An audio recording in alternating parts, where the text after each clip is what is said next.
And welcome to StackHunters. I'm Bradley Stalder, your host tonight. And joining me yet again, Dan Williamson. Dan can't get away from Player Profiler. No, he is well integrated into the Player Profiler machine. Just joining us from the Dynasty round table with Matt Babbage and Seth Dewald. Dan, how are you doing tonight? I'm doing great. I'm enjoying the whole Player Profiler experience, getting myself kind of warmed into everything. I don't know. I'm like a virus. You let me in one spot, and pretty soon I'm popping up everywhere. So, well, one of those good viruses. We don't want to flatten the curve with Dan Williamson. We want the curve to spike here and maintain its height and breadth. Nevertheless, tonight we're going to talk some high stakes best ball stacks. We're going to talk about some of the flexes and how they did, especially for the first round of the first round of 2023. What that looked like. And then also, we are going to bring on, in about halfway through the show, maybe about 20 minutes into the show, Darren Armani, a.k.a. Fantasy Mojo, fantasymojo.com. He runs the Pros versus Joes. He's got all the data. He's got great things when it comes to FFPC. So shout out to Darren. Preemptively stick around. All that and more right after this.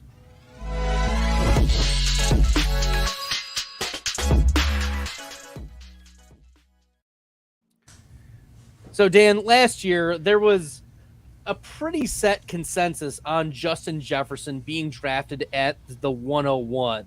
And we saw that stack let us down from an injury perspective. Like, Jefferson performed the first 4 weeks and the last 4 weeks of the fantasy season. He delivered for us, but it was hard because his performances did not overlap with Cousins and Hockenson very often. And so with Jefferson injured for half of the season and Cousins dealing with an Achilles injury, Hockenson going down at the end of the year with an ACL injury, Jordan Addison dealing with concussions, through a few weeks of the season, the Minnesota stacks looked good on the surface. Like if we pull out the per game stats for Kirk Cousins and Jefferson, Addison, it feels like I'm rattling off some like presidents, Washington, Adams, Jefferson, Madison, whatever. Alexander Madison's on this team too. Jordan Addison was the 37th president of the United States, just so you know. He might as well have been 37th pick in my draft. The outlook for 2024 seems pretty uncertain from even a quarterback perspective. What is the offense going to look like without TJ Hockenson? There's a lot of concern about Minnesota, which is why Justin Jefferson, it's one of the contributing factors to why Jefferson's not the 101 consensus this year. I have seen him taken the first overall, but it is not as common this year. What is your take of how you're sifting through this Minnesota Vikings 2024, given what happened this past year? Yeah, it was kind of an unfortunate scene last year for sure, as you well described. And I definitely may have had, one or two or three or more of those stacks going because it was so easy to stack them with the Packers too, for the Week 17 correlation. Yes. So it was, it was one of those things where it's just fun to do. But okay, so JJ, not my 101 this year, but the only reason that he's not is because of Christian McCaffrey. I still think JJ is about as safe as they come. I have a pretty strong hunch that Cousins comes back in some form or fashion, unless the Vikings are able to trade up for a no-doubt starter, i.e. one of the top three. Like, I think if they get Bo Nix or Michael Penix or something like that, it would only make sense to keep Cousins around, redshirt him for a year, and they could probably work out a deal with Cousins, where he could get out pretty easily, move on to somebody else if he wanted, So Cousins likes being in Minnesota. Minnesota likes having Cousins. Those are two very, very important things. I mean, when you have two parties like that really genuinely like each other. Kirk Cousins, he's got a house here. His kids are going to school here. the whole ball of wax. So, I don't think he really wants to uproot himself. But, if the Vikings don't give him a fair offer, then he will. Yeah, and Cousins is, someone that Dan is intimately knowledgeable given his location in Minnesota. Let's give Yes. Dan his due. For reference, Justin Jefferson finished as the wide receiver 5 in best ball value rating this past season. That's a per game basis, so he was still delivering for you. He didn't implode or anything. And then Jordan Addison finished as wide receiver 25 in best ball value rating, so nearly top 24, back end wide receiver 2. His ADP is one that I'm going to be watching very closely because I think it will be tied to a lot of the reports with TJ Hawkinson and whether Hawkinson is able to make a recovery. I've seen Hawkinson go as the tight end 11, tight end 12, tight end 13. And given the ranges of outcomes, especially on the FFPC, I'm not as confident taking Hawkinson at this point. Like if I'm going to draft TJ Hawkinson, I'm going to take him in end of July, August, and maybe the first week of September when we have more news. I just will have zero exposure to Hawkinson at this point because the risk of him being a zero for the majority of the season or even half of the season, I don't know if it's something that I want to take a risk on given the other components of Addison's development, Justin Jefferson existing in this offense, and the question at quarterback. So, Dan, we'll put a bow on Minnesota here in a second, but your last thoughts on TJ Hawkins. Yeah, I think you've kind of got the right read on it because the thing is, by the time Hawkinson actually gets back and comfortable again in the starting lineup, it's probably going to be Justin Jefferson driving and Jordan Addison riding shotgun, and Hawkinson's going to be the guy sitting in the back seat, kind of hanging over the front, going, "Hey, what's going on up there, guys?" So that's he could be the third wheel for pretty much all of 2024 is how I see it. Yeah, Hawkinson on a per game basis was the tight end 3 this past season. But if I'm picking between any of those top tier tight ends, we're talking about Laporta and Kelsey, Andrews, Kittle, like all of those in best ball value rating were in a very similar tier this year. And so if there's a flat tier, why am I going to take the guy who has the biggest risk at this point? So as BFFL puts in the Twitter chat, I agree. Hawkinson is a fade unless we get a lot of positive news near the end of the summer. But that's when I'll take some shares of TJ Hawkinson unless the ADP drops significantly. We'll pivot to another team affected by injuries this past season, and that was Chase, Higgins, and Burrow, those stacks. Chase was the consensus 102. He often was going at the 102 compared to, McCaffrey. Sometimes he was going at the 102, 103. But Chase, there was a lot of hype for Chase. And if you weren't getting Jefferson, you were going with Chase usually as the wide receiver 2. But Higgins, was getting drafted at that 2-3 turn and was just an absolute disaster when it came to, best ball value rating. I have to scroll down in my notes to find where Higgins is. He was wide receiver 31 in terms of best ball value rating, but bailed out by a couple late season boom weeks. The first half of the season was disastrous, mostly, for 2 reasons. It was Burrow's calf injury, and 2 was Higgins' own injuries that he was trying to play through. And we've seen Higgins play poorly through injuries before, but, Higgins probably should move down to round 5, even if he finds a different location, different team in 2024. Dan, what kind of bounce back are we expecting for Jamar Chase in 2024 with Joe Burrow? Yeah, Chase is kind of interesting because he's one of the most boom busty wide receivers that you can find. Especially up at the the top of the board like that. Not that that's necessarily a bad thing for best ball because we like those boom weeks and in the bust weeks somebody else is probably stepping into the lineup for us. So in a way that's totally fine. But I was never a fan of where Higgins and Chase were going in relation to each other because I was like, man, Burrow has to he would have to be the quarterback 1 basically, Yes. for both these guys to work out there. So I hard faded Higgins. The only time I took any Higgins is when I was sharing a team with somebody else, and they basically said, "Let's take Higgins here." And I was like, "Okay, fine. I don't have any shares. We'll do it now." Uh, I mean, there was a lot of okay at the 2-3 turn. You take Kansas City, Patrick Mahomes. You would take Kelsey at the 101, Mahomes at the 212, and then Higgins at the 301. So typically it was structural in week 17, but Yep. that was the only. Unfortunately, that was driving up T Higgins a lot. Right. But unfortunately, like Higgins was not a player that I was in 2023 because of the lack of spike weeks. He was at 0% rate of top 5 weeks going into 2023. And so my concern was he's not going to access the ceilings that we want on the consistent basis.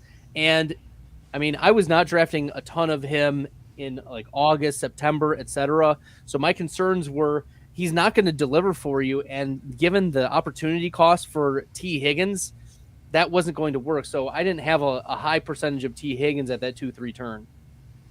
Yes. So see, Bradley, you and I, we need to share some teams this year because, honest to God, we think the same on a lot of these guys. And I did have in the not in best ball, but in the main event in FFPC, I had one team that was a total Bengals stack, and yeah, that was painful. Yeah, it probably just paid the paid the rake there. Yes, we were. It was Biplav Mandal, a good high stakes player. Don't know if you've heard of him or not, but anyway, Yes. he and I shared this team, and we still almost managed to get it into the playoffs, but just missed on the last week. So. Well, we'll talk about one more stack, and then we will bring on Darren Armani, aka Fantasy Mojo, in a moment. The last stack is one that is perplexing for many fantasy managers and how they're handling Stephon Diggs and Josh Allen. In the underdog streets, the Best Ball Mania 4 winner had Josh Allen and Stephon Diggs on his team, but Stephon Diggs disappointed. He was a clear mid wide receiver 1 in fantasy drafts for 2023, but you had to usually take Josh Allen in the second round, and that's where this drafter did take him. But Diggs finished as the wide receiver 17 in best ball value rating, so not even in the top 12. He wasn't a wide receiver 1, but Josh Allen finished clearly as the quarterback 1, which is what elevated, this entire team and the squad. And I think sometimes we undervalue the importance of accessing ceiling for our quarterbacks. Like we can get good quarterbacks later, and that's not always the case. Like we see all the time these quarterback 15s, quarterback 18s not be able to give you enough quarterback 5 weeks to justify their draft capital. So with Allen being the quarterback 1, I think he's still going to continue to be that quarterback 1. He can get the passing touchdowns, rushing yards. But the question is, where is Stephon Diggs going to fall? Because in my first draft with Theo on the FFPC, he went to the 202, 203, about that spot. I don't have Stephon Diggs as a second round player in my rankings. So how are we going to suss this out, Dan? Well, first off, where do you have him, Brad? Yeah, I think I have him outside of. I think I have him outside of round 2. I think he's like 26 or something like that. All right, I feel good about that then because I just took Diggs in never too early tourney at 305, I think it was. So, and I feel pretty good about that. I think with Diggs, basically it comes down to a couple things. I think if he sticks in Buffalo. He almost has to do better than what he did going down the stretch last season. Unless he's completely lost it as, a player, he's just aged out or whatever, which I didn't really see. I saw more off-target passes. It was just like him and Josh Allen were not clicking very well. And then when they put Joe Brady in as the offensive coordinator, they were more willing to go other ways, so he wasn't getting quite the same target volume either, though it was close. So I think it's an interesting conundrum. I think Diggs could easily force his way out of Buffalo. But what will be interesting is it would have to be by trade because Buffalo cannot afford to cut him. They have too many problems. So, And that would also probably leave them without any good wide receivers. I think a sneaky deep selection is Khalil Shakir because Gabe Davis is a free agent. And if Stephon Diggs forces himself out, we could be looking at a completely revamped wide receiver core for Buffalo. And also to put one last bow on Stephon Diggs, he has been streaky in his career. Dan, you can attest to this during his time in Minnesota, but he's gone on stretches for 7, 8, 9, 10 games straight where he's not produced double-digit fantasy points. But then he goes on tears where he has produced 20 fantasy points for 5 games straight. And so I think the MO for Stephon Diggs is that you just got to ride the streak with him, that you just got to live with what he's going to deliver for you. And unfortunately, we saw at the end of the season, especially during the fantasy playoffs, him sour on our fantasy teams. So Harry Snowman does throw in Dalton Kincaid could take the next step. That's very possible. Dawson Knox is still under contract.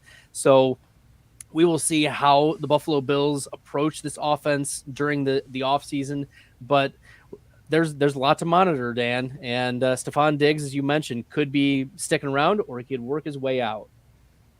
Yeah, and the thing is, with a guy like that, I'm probably going to go ahead and at least take some shots at him. I'm going to be no more than even weight, maybe a little bit underweight on Diggs, but when he falls that far, you just have to take a shot because if he does rebound, it's such a huge value. Absolutely. All right. Before we get to Darren, we have a word from our sponsors. It has been 2 years since Josh Larkey paved the way for fantasy gamers to start expecting positive returns from pick'em games, specifically underdog pick'ems. And how do you do it? Well, you look at a slate and you find a great shootout or a sneaky shootout. You also look for a shit show game. 3, 4, 5, 6 guys in one game. That's right. You can do it. You can do it.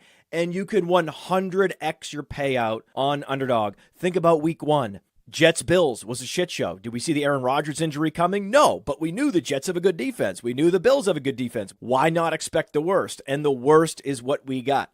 So if you had gone Dalvin Cook less than, Garrett Wilson less than, Aaron Rodgers less than, Josh Allen less than, Gabriel Davis less than, boom, boom, boom, boom, boom, boom, boom, you can go 6 for 6. Same thing in week 2. Oh, week 2. Oh, sneaky shootout there in Philadelphia. Minnesota's going to be in comeback mode, so we'll go Cousins, Jefferson, Hawkinson, more than. Madison, less than. But also, Swift, more than. Boom, boom, boom, boom, boom, boom, boom, boom. That's how you do it with the Underdog Pick'ems, and you use promo code UNDERWORLD to get a 100% instant deposit match up to $100. You put in $100, Underdog matches that deposit up to $100 with promo code UNDERWORLD. Go start picking. That's right. Go start picking on Underdog Fantasy. But we're not going to talk Underdog Fantasy the rest of the show. We are going to talk FFPC. Darren Armani, a.k.a. Fantasy Mojo, is in the StackHunters house. Darren, welcome to StackHunters. Gentlemen, how we doing? Doing great, Darren. Great to have you on. This guy here, he's the man when it comes to all things ADP. I mean, the Fantasy Mojo site, unreal. I got stack data pouring out my ears getting ready for this today. I was like, I compile all the data, and I pushed out this Bestball analysis thing every year, and it's just I never really dove into it till today to really take a look at what the results are. I'm just like, okay, let's just push it out so people can look at it. But with some of the stuff you guys wanted to go over, I had a chance to dive in. I specifically looked at the not too early tournament for FFPC last year, and there's some surprising things that I found that it's good that I went through this exercise. It forces, once you start thinking through it, it's like, how do I apply this data? Then you get some revelations, some light bulbs go off. Well, you shared some of that data with me, and I've also shared that with Dan as well. Some of the names that are popping up in the top finishers of the top 15 based on what data you've shared, it looks like there were some injured quarterbacks who still made the Never Too Early tournament finals. And that included Kyler Murray, who missed a significant part of the year due to the ACL injury, Kirk Cousins towards Achilles, Aaron Rodgers was on a team here. Like, the fact that there were so many injured quarterbacks, I think, is a head scratcher. Dan or Darren, why do you think there were such a significant amount of injured quarterbacks who ended up on these teams that made it all the way to the finals in the Never Too Early 2023 Best Ball tournament? I'd say it's basically 2 seasons, right? There's the 14 weeks of getting to the playoffs, which is really what you got to be drafted for right now, because we don't know schedules, right? So right. It's not like I could do week 17 correlation. That doesn't play. And then there's the 3-week sprint once you're in the playoffs. And a lot of times, having looked at some of the winning teams, it's like one quarterback carried them, to get to the playoffs, and then it was another guy that propelled them forward, kind of dragging along, maybe some injured players. So as long as those guys, didn't hurt your team too badly during the first 14 weeks, you still made it in, and then another guy takes over and takes you across the finish line. That was my take from seeing a lot of that stuff. Yeah, I'm also thinking that if you drafted multiple quarterbacks, it was almost inevitable that at least one of them was going to get injured. The amount of injuries, I don't see Anthony Richardson on this list, but he was another one that, Darren, I can attest to in the Pros versus Joes. Like, I had to navigate with one quarterback for half the season, aside from Taysom Hill. It was just Taysom and Tua for that particular team. But looking at all of these, like, you were bound to most likely get imploded by one quarterback. But does the amount of injuries that impacted quarterback and the quarterback position in 2023 affect how, Darren, you and Dan are drafting quarterbacks? Are you now a little more scared to take just 2 quarterbacks in these drafts, or does this firm up your desire to take 3 quarterbacks, or heck, even 4 quarterbacks in drafts as you're approaching 2024? Yeah. That's another analysis that we have. How many players at each position was it best, or was it optimal to carry on these teams? Dan, why don't you speak to that? I'm gonna pull that up and see what it says about the quarterback number. Yeah, so I think it definitely gives you a little bit more pause to just have a 2-quarterback team. Like, I've never been big on 2-quarterback teams if, I've got like my first quarterback is a running quarterback or something like that, then I'm probably, unless I get just a very, very safe pocket passer, like Kirk Cousins used to be, then I might still run just 2 quarterbacks, even with one of them being a little bit more of a running quarterback. But, now I think if I'm on the fence, I'm probably a little bit more likely to shift towards that 3rd quarterback. And again, this is just because I think some of those quarterbacks that went late last year ended up doing better than we thought. The Brock Purdy's and so forth like that. There's always those quarterbacks that kind of come out of the back half of the draft. Sam Howell, another one. Jordan Love, another one. And if you take your quarterbacks too early, because most people don't want to take 2 quarterbacks late and call it good. They'd rather take 3 if it's late. So if you don't ever expose yourself to those late round quarterbacks, then that can be a problem too. Yeah, the data, now that I'm looking at it for last year, number of quarterbacks drafted, advance rate to the playoffs. Last year was the highest, was for 4 at 19.4%. Average is 16.6. 2 was actually second. So I'm more of a 2-quarterback guy, because I like to have those extra spots for position players that can give you, like a spike week. I tend to lean in that direction. knowing that it can sink you. It certainly sank me in pros versus Joes. I also had Anthony Richardson, but then I had Daniel Jones, and I think maybe it was Kirk Cousins. I forget, but I basically had no quarterback. And we're not going to talk about that.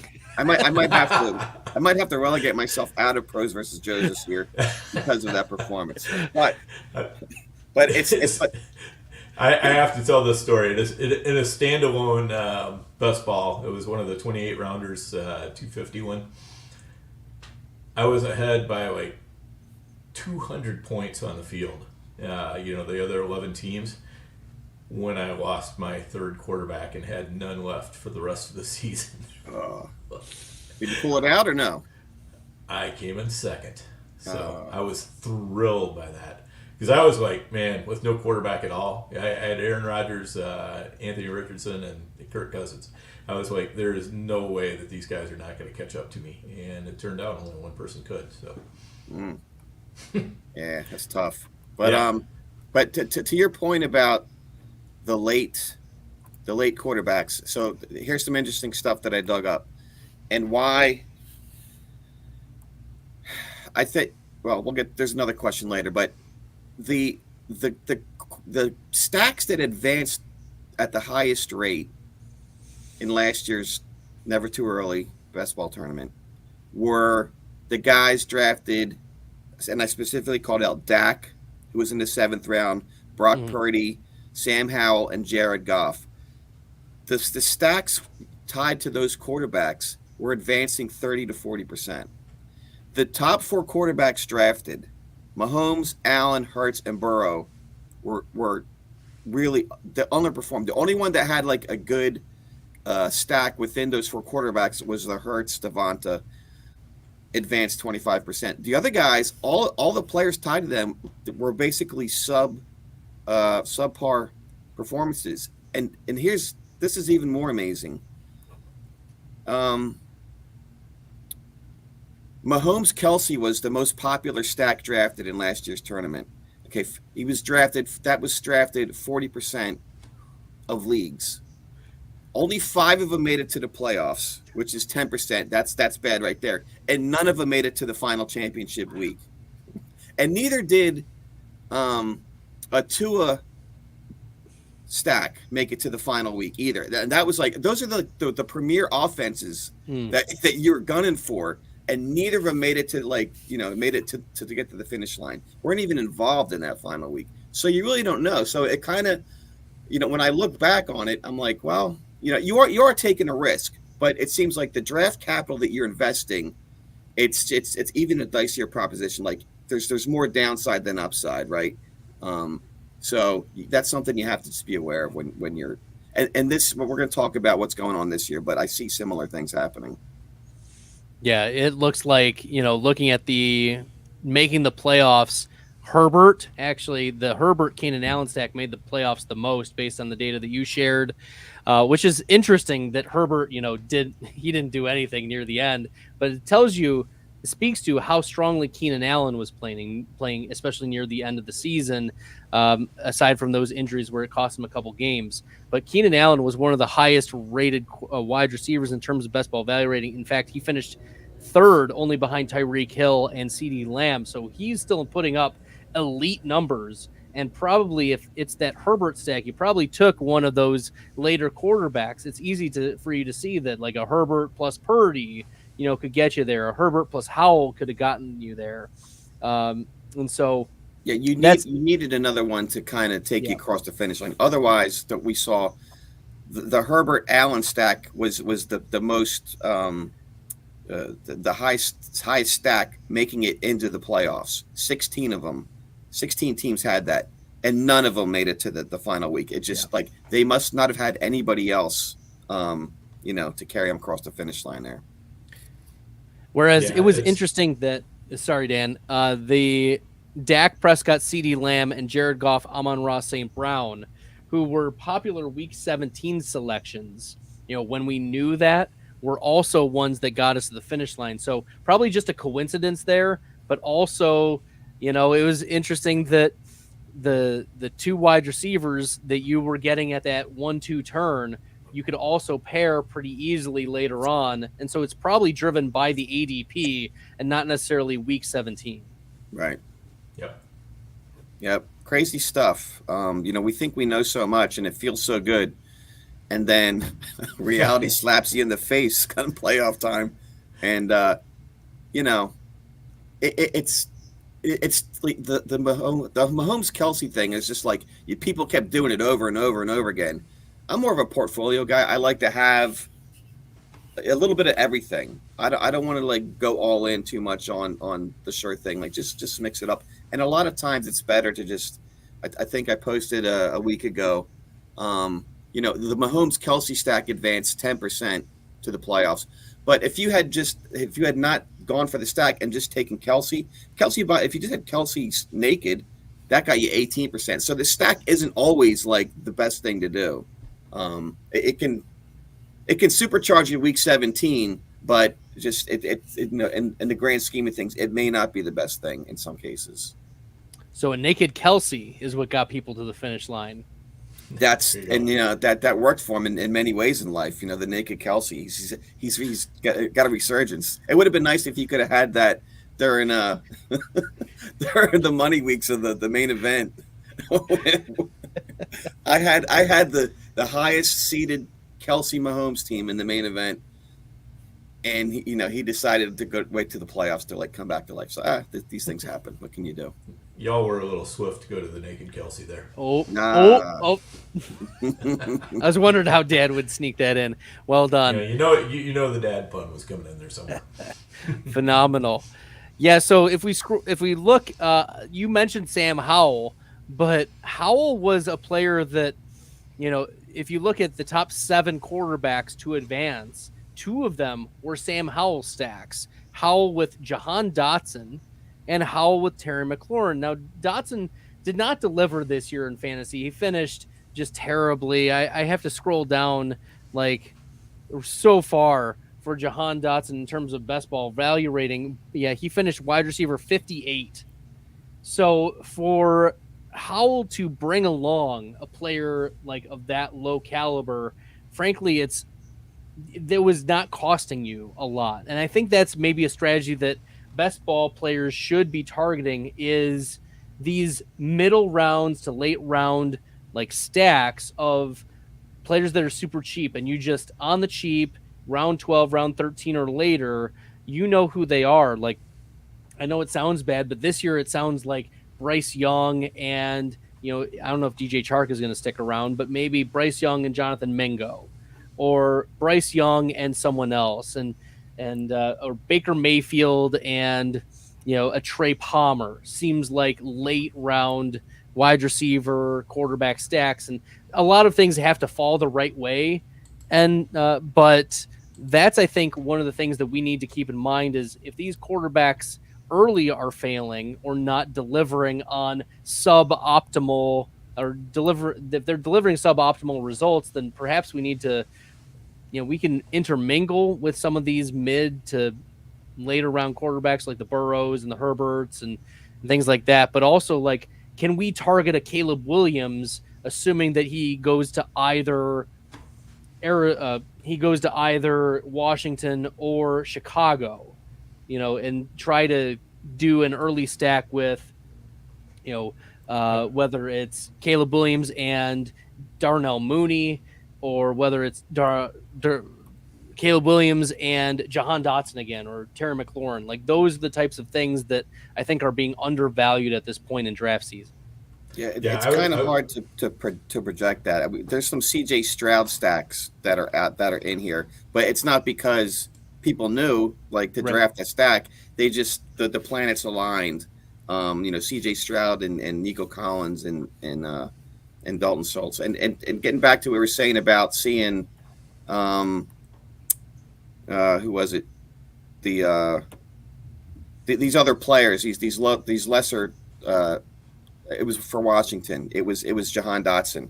Yes. What that is you'll see that they're like false positives. That's because people are drafting super stacks. They're drafting Howell, McLaurin, and then they're getting all the other guys too. So when you look at this data, you say, oh, it's not because Dotson Howell was like a great combination. It's an artifact of having the other players. Right. Yeah. Jahan Dotson was like, it, when you get done camping and you find that tick, that you've had for a couple days, uh, that's what Dotson was last year on Howell. He was just a tick, kind of Yeah. you didn't really notice you were carrying him because you're winning in other ways, but it was Howell that got you there more so than anybody else. And I think this year there's some interesting possibilities for those late quarterback stacks that are partly due to the injuries that we've been having. Like, Kirk Cousins is going, 10th round. And that's late enough where you can build a nice stack off of that. Matthew Stafford goes very late. Aaron Rodgers going pretty late too. He's like 13th round. So Baker Mayfield is still down there, so that's another way you can you can build one of those stacks. I mean, shoot, Derek Carr, 15th round. So Will Levis, 16th round. There's and those are the stacks I think, as Darren said, those are the ones we really want to be interested in, because you know what, you can combine one of those stacks with even more of a popular stack or whatever, but it's a lot easier to get 2 or 3 small stacks going based off of later round quarterbacks or later round weapons for quarterbacks, and you can kind of make it all work out. So I think there's some interesting stacking options this year. The Harry Snowman jumps in and asks, how did the Evans Mayfield stack end up? And I pulled it up based on Darren's data that he shared. And Mayfield Evans made the playoffs in 3 teams, probably because at that point, most of the free agency had not happened yet. And we didn't know that Mayfield Evans was going to be a stack. And then to advance, though, most of them did advance. 2 of the 3 did advance to the next round, but none of them made it to the championship. Yeah, so Mayfield was free. I mean, yeah. I remember getting him the Scott Fishbowl just as an extra quarterback, because nobody really had any vision of what he was going to do. Does that give us hope? Does that give us hope for Dave Canales turning around Geno Smith's career, turning around Baker Mayfield's career? Is he going to turn around Bryce Young's career? I mean, anything. It's because you can get those stacks at will. Like, it's almost like, okay, go in, have your favorite stacks, but then sort of make it a something you want to do in every draft. Is just pick up one of these outlier stacks just in case. It's not going to cost you anything. But we saw the data. It's like, if you hit on one of those, that's a 30-40% advance rates to the playoffs by. And there was not just one. There was like 4 or 5 of them. So, but you have to have a lot of focus when you're drafting and be very deliberate about that. Right. Well, let's talk about a couple more stacks, and then we'll get into anything Darren wants to before we talk about our favorite stacks going into 2024. The A.J. Brown, Jalen Hurts stack. Darren mentioned earlier that the Jalen Hurts under-delivered with A.J. Brown, but it looked like 8 teams were able to go with Devonta Smith compared to, I don't even see A.J. Brown 0 on this list. 0. That's 0. the key. Yeah. 0. That's an outlier. Like, it for some reason, Hurts A.J. Brown stacks in this tourney, none of them made it. And then I was like, well, that doesn't seem right. But in the 200K tournament, an average amount made it, but it was just weird that none of them. And I was trying to think back. Well, was this ADP? Like, what was his ADP like the first few weeks of the season or the drafting season? I don't know if that had something to do with it. But yeah, I think it might have. Yeah, I think it might have, because there were. I know there were times where you really had to. You had to push Hurts up early to take him with A.J. Brown, especially in the second set of tournaments, because A.J. Brown was going, in the last, with one of the last 3 or 4 picks of the first round, or one of the first 3 or 4 picks of the second round. And then, so you'd have to push him up into the first round, and then Hurts was going at the 2-3 turn. So then you would have to push him all the way up to the, beginning of the second round to make it work. So there weren't too many people doing that. Yeah, it was hard to pull off. Yeah. The Brown, Hertz, Smith triple stack was extremely difficult.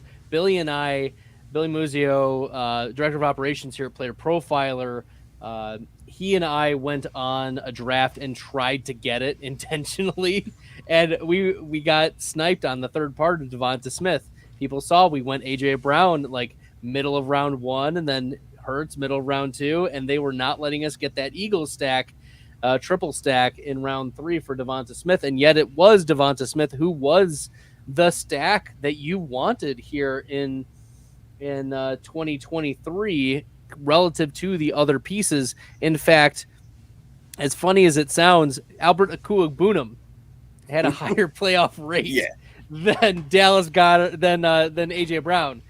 So, yeah, you tell me. But nevertheless, Bradley, you did not just tell me that. Albert O. He'll never go away. The legend of Albert O. Yeah, one of the best bait switches of all time in fantasy. Albert O. Yes, indeed. Oh, that was exciting. Now, the interesting thing is that Tyreek Hill finishes the wide receiver 1 by a large margin. He absolutely crushed his best ball value rating. Clearly, the wide receiver 1 ahead of CeeDee Lamb. It was Hill and then Lamb, and then a huge drop off in terms of best ball value rating to Keenan Allen at number 3, and then Amon-Ra. But Hill was clearly the wide receiver 1. But if we look, Tyreek, I mean, he did advance 7, but only 1 made it to week 16 of that 7. Hill was dealing with injuries near the end of the season. Yeah, Tua he was put up a also 0. not looking good. Something happened week 15, but he had 0 points week 15. So that first week of if you made it to the playoffs, that first week he was injured, right? He pulled a hammy or something. So I think he was out, which pulled the rug from underneath you when that happened. So that's why a lot of those Tyreek teams vanished. Then he put up like 8 for 80 in week 16, but still that wasn't good enough to push him into the championship for many teams. When you invest that much of he was a first round pick, right? So that's such a huge part of your team. It's tough to compensate for that gap on a given week, and then what do you do after that? It's tough. It's real tough. And I think the more disappointing player, frankly, was Jalen Waddle, who finished as wide receiver 29 best ball value rating, but he was going as a pretty clear third-round pick. There was a heavy debate last year. Is it going to be T. Higgins? Is it going to be Waddle? Is it going to be Devonta Smith? Because all 3 of those were wide receiver 2s on their team being drafted in the beginning to mid-round 3 in most drafts. And Waddle disappointed last year. T. Higgins disappointed last year. Devonta Smith ended up being the winner of that triumvirate of wide receiver 2s. So, I think with Devonta Smith, he's now falling into some cases round 4. I think he's still a value here in 2024. What do you guys think?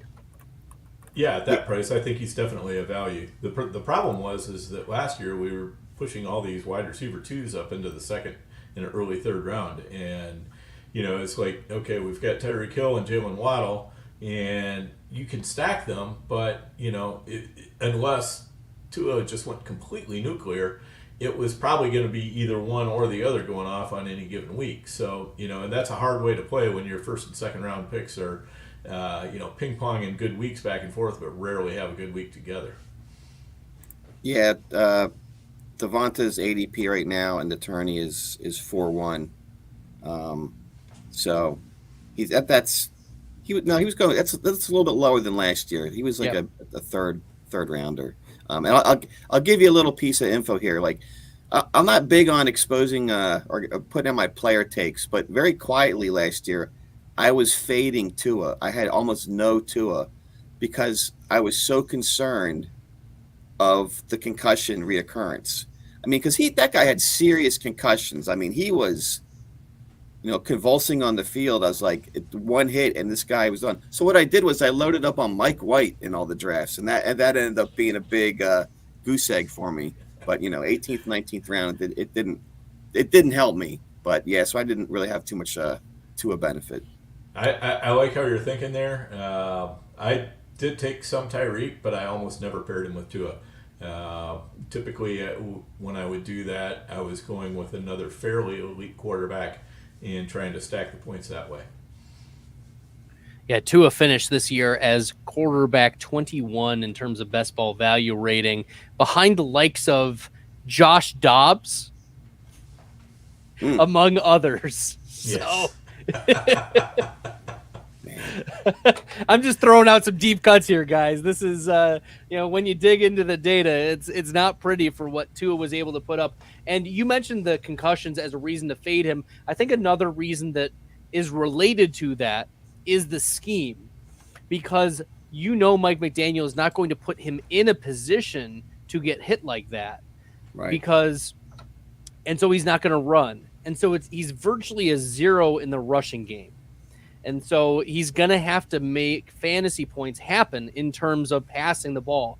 So in the games that Tyreek and Jalen Waddle exploded, that's where we see Tua having his big games. But he's not able to – he doesn't drag people along. He is dragged along. He is led by others. He is not the leader of the fantasy points. Whereas Josh Allen, the Jalen Hurts, Lamar Jackson, they're the leaders of their team in terms of the fantasy points.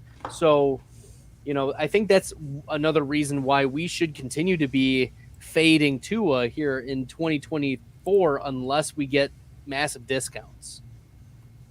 Yeah, I mean, those guys have a higher floor than. I mean, I'm just looking at at Tua's weekly output: 1, 2, 3, 4, 5. He only had one game more than 20 points in the last 7 games. So only 22 points in week 13. But after that, it was all sub 20 points, which is going to kill you. Yep. So it's tough. Real tough. Hard times. Right, very, very hard times.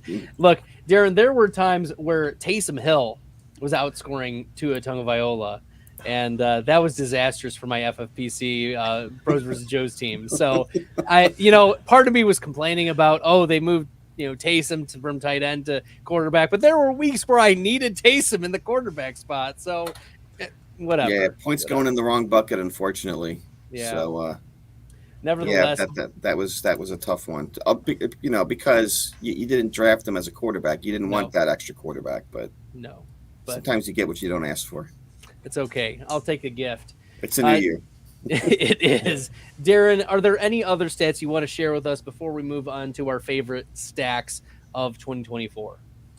No, I think that's about covers it. The rest of the stuff that I dug up is around 2024, what we're seeing this year, and then what we might be targeting, I suppose. Cool. So, Dan, you and I have drafted up some of our favorite stacks. I've thrown a few on the show sheet, but one of my favorites to start out is CJ Stroud and Tank Dell. And I know that Stroud is getting pushed up a lot of the boards, but pairing him in particular with Tank Dell, who has been kind of forgotten about in the best ball streets, he's obviously lower than Nico Collins. Collins, I saw a week ago go at the 112. Darren, you can back me up. Like, this exists, that Collins is at the 1-2 turn. And I'm just going to wait for Tank Dell, who is very different than the Devonta Smith, T. Higgins, Jalen Waddle scenario, because Tank Dell last year, 20.5% of his games that he played, he was a top 5 wide receiver. And when he spiked really hard.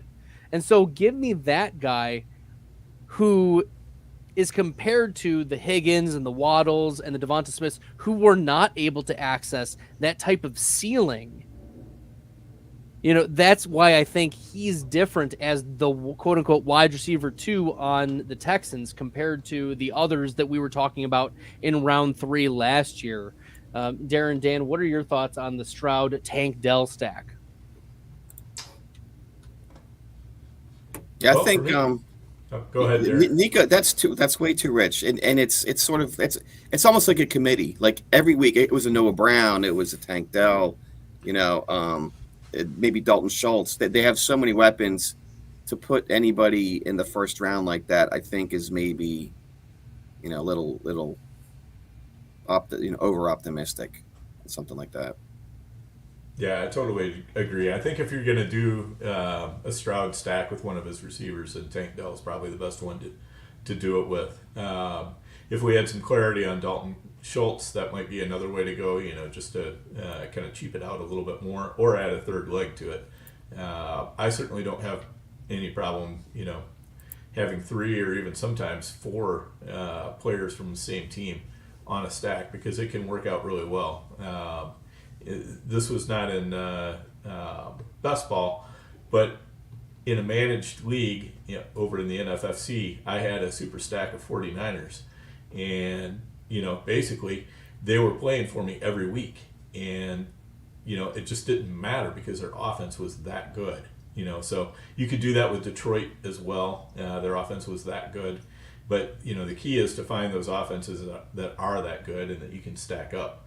And, the 49ers is another offense you can stack this year because they all kind of fall right around that, if you've got drafting out of the 1 or 2 hole, and you can put Christian McCaffrey on your team, it's pretty easy to put Debo and or Ayuk on there. You can put Kittle on there pretty easily. You can put Brock Purdy on there pretty easily. So there's ways to vary up the stack.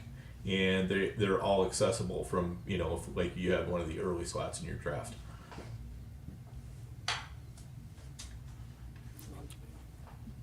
I think Yeah, go for it, Darren.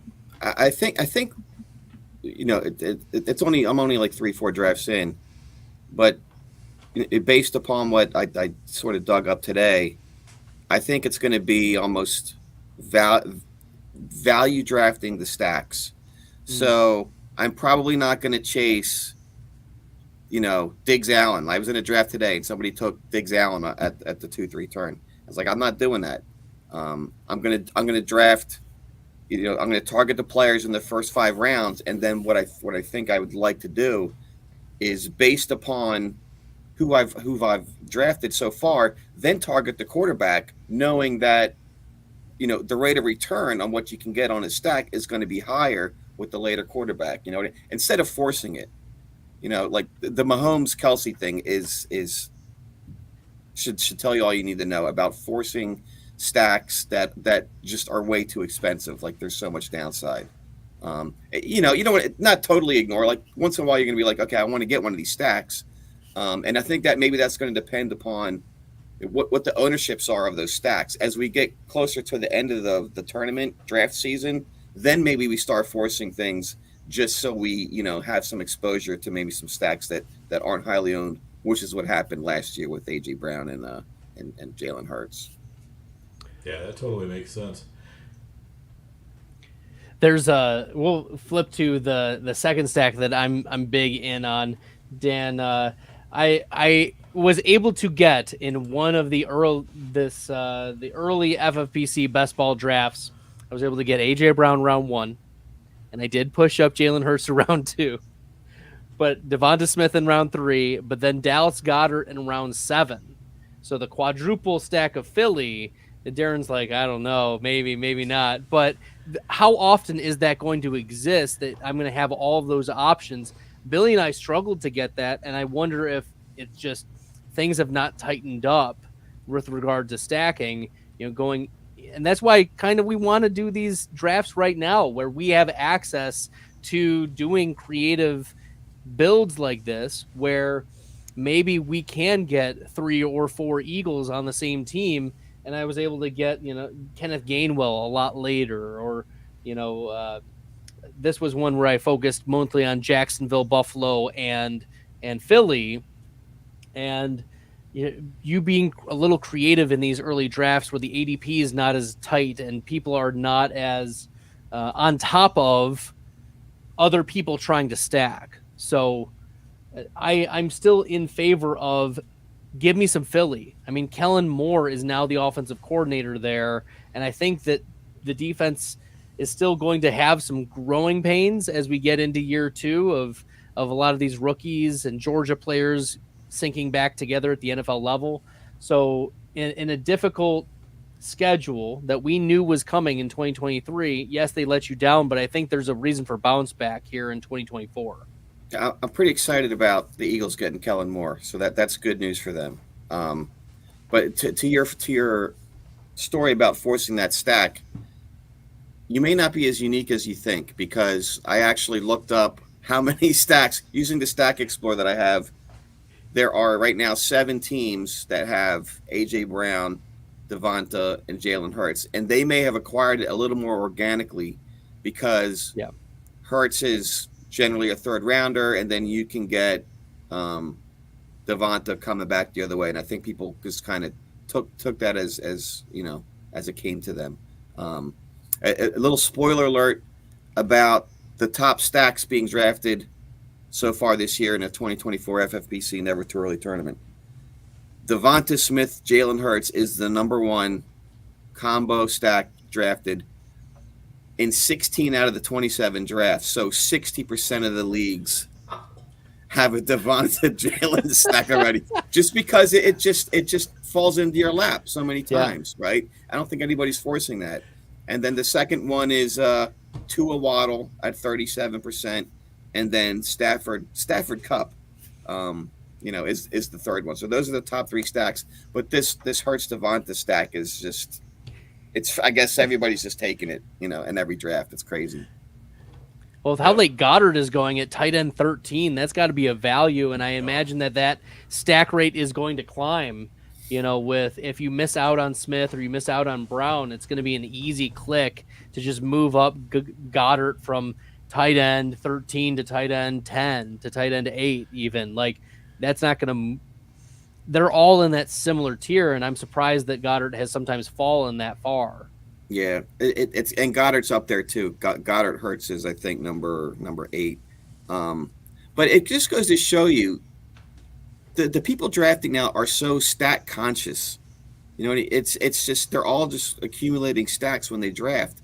So to me, even more reason to be flexible. Like, don't be was it Dan or one of you guys were saying, somebody sniped me. I mean, they're sharks. Sometimes they do it just to be jerks. Like, even if it doesn't benefit their stack, they just don't want you to have it. It's like they're thinking macro tourney strategies. Like, I don't want this, to be competing against this stack at the end of the year. It's crazy. Stack snipers. Stack sniper, yeah. That'll be next. That's your next show. How to screw with every other person's draft and still everybody's come up with a good team spiteful. on your own. There's so much spite in the community. Come on, let's just worry about your own team. Right, exactly. So I'll throw another one out there. I think that is kind of fun that you can get at a pretty good discount to last year, and that's the Jaguars, because Trevor Lawrence is going to a good bit later. And then you can stack them up with Christian Kirk. You can stack them up with Evan Ingram. You can even throw Zay Jones in there for really cheap. So it's easy to get Lawrence plus a couple pass catchers. You could even try for Calvin Ridley too and hope he stays with the team. Who knows if that'll happen? But there are some fun ways you can go about that one, and it's pretty cheap, really. Yeah, I'm thinking a bounce back for Trevor Lawrence this year. He was 100%. hurt at the end of the year, and he's got so many weapons on that team. And Ingram, I mean, that he really came out of nowhere, but he's still relatively cheap compared to what he produced. And I don't think that was like a 1-year wonder type of thing. No, it wasn't. He went to a good situation and he just really capitalized on it. Yeah, even the year before he did extremely well. So last year didn't come out of left field or anything like that, and still people are undervaluing him because I think Jacksonville has that stink on them since they lost 5 of their last 6 and didn't make the playoffs, and Trevor Lawrence sucked and he killed my fantasy teams last year, and on and on and on. Christian Kirk killed my teams. You can name any Jacksonville player you want, and he killed somebody's fantasy team. So sometimes going to the beat up teams like that has a good bit of value. Yeah, I mean, Washington, you saw what they did in last year's. I mean, they weren't anything special, but they racked up the fantasy points. So, right. Don't have biases against teams. Just be inclusive. Like any stack could potentially be a winner. Like we've seen we've seen the data here. It's amazing. And you know what's funny? The guy who won the not too early tournament last year, he had a Dak CD Lamb stack, but admittedly he said he wasn't trying. He's a Cowboys fan. He was so sort of against stacks, but he's like, it was so cheap it fell into my lap and I just took it, and then that ended up winning him the tournament. So it's crazy. Mm-hmm. Crazy. Yeah, Trevor Lawrence, quarterback 17 in terms of best ball value rating, ahead of Joe Burrow last year, ahead of Tua, and ahead of Geno Smith. So just for context there, Trevor Lawrence did not deliver, but Evan Ingram did. We mentioned Ingram. He finished as tight end 7 in best ball value rating last year, but this is a player, especially in tight end premium, where you get extra points for PPR. And Ingram, what was it, 114 receptions this past season? Like, he absolutely crushed. And so, for like in that type of scenario, like, give me Evan Ingram over a George Kittle, over a Brock Bowers if he's going to continue to get that target share. Calvin Ridley is a free agent. We'll see if he is re-signed. Zay Jones is a cut candidate this year, so we'll see if he remains on the team. There's a lot of ways in which the offense can go one way or the other for the Jaguars, but Ingram is going to be a staple in 2024. So if there's a safe stack, it's Ingram, Trevor Lawrence. That was the quietest 115 catches that it was almost like you didn't even know it happened. And then you're looking back at the stats and like it was amazing. A lot of that was week 18, but still very, very consistent, very productive. What do you think about the Brock Bowers picture today? He didn't seem very imposing. I wonder if his ADP goes down after that. You know how pictures can influence people. Yeah, I think there's a little bit of a visual perspective issue with the angle of that picture, but yeah, it didn't look good. We'll see. Awesome. I'll end with one stack, Dan, if you want to add one as well, and then we'll call it a night. My last one is Anthony Richardson and Michael Pittman. Richardson is kind of forgotten about a little bit in these drafts. He crushed when he was out there, and we also have to remember these points per game data that were given is inclusive of the games he had to leave early because of injury. Even so, even including those games, Anthony Richardson finished as the quarterback 5 in best ball value rating in games that he played. He has the pathway to be the quarterback 1 and Jalen Hurts 2.0. I want to be drafting a lot of him and his number 1 pass catcher, Michael Pittman. I don't think Pittman is going anywhere in 2024. He's definitely a franchise tag candidate. And so I want lots of Michael Pittman, Anthony Richardson. It's very accessible here in the early drafts. Darren, I don't know if you have that data to pull up in front of you, but that's going to be an interesting one to see whether teams are actively targeting Anthony Richardson and Michael Pittman here in the early drafts. Yeah, that I'm looking at it. There's 6 Richardson Pittman stacks out there, and it doesn't seem like, I was trying to look for, well, what's the stack that maybe nobody has yet? And last year it was the A.J. Brown Hurts stack that nobody had really accumulated. It seems very evenly distributed so far, in terms of there's a smattering of everything. So we'll see how the ADP shakes out, but there aren't any like really hard to get stacks that I can see at this point. But the people are aware. He's not as much of a sleeper as you think, I suppose. So, yeah, that makes sense. And really, it's we're so new into all the drafts that ADP hasn't really coalesced too hard to the point where you still have guys that have a round or so of just flexibility. Variance. Yeah, you could get this guy from the 603 to the 807 or something like that, and that just makes it so it's a little bit easier to put together whatever kind of stack you need, because you don't feel like you're locked into taking anybody. If I don't take him now, I can never take him. Right. It allows you to push players every now and then too, which is I think a good way to go about stacking is to every now and then just try pushing it and know that you can recover with a late stack somewhere else. But right. Just try to push it on those earlier stacks and see if you can make it work. Only 3 Kirk Cousins, Justin Jefferson stacks. Maybe Yeah, people there are we go. sleeping on Cousins a little bit then. Yep. Yeah, I think so too. Yeah, the only other stack I was going to mention we'd already kind of briefly caught, which was the Rams. You can do Cooper Kupp, or you can do Puka Nacua, either one or both, even with because of how cheap Stafford is. I don't know what you have for 3-way stacks on Nacua, Kupp, and Stafford. Yeah, I hadn't looked that one up, but Cup is number 3.